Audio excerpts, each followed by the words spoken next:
রাঙামাটির কাপ্তায় কর্ণফুলী নদী থেকে উদ্ধার হওয়া বিরল প্রজাতির সাম্বার হরিণটি চিকিৎসাধীন অবস্থায় মারা গেছে।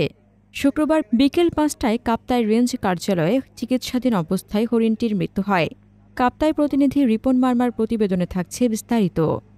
এর আগে দুপুর ২টার দিকে কাপ্তাইয়ের পিডিবি এলাকার স্পিলওয়ে সংলগ্ন কর্ণফুলী নদী থেকে আহত অবস্থায় হরিণটিকে উদ্ধার করে বন বিভাগ।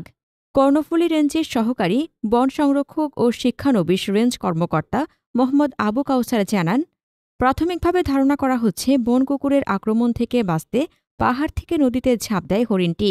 এতে পায়ে গুরুতর আঘাত পায় এবং পরে স্ট্রোক করে মারা যায়। তিনি আরও বলেন, উদ্ধারকৃত সাম্বার হরিণটি একটি বিরল প্রজাতির বন্যপ্রাণী।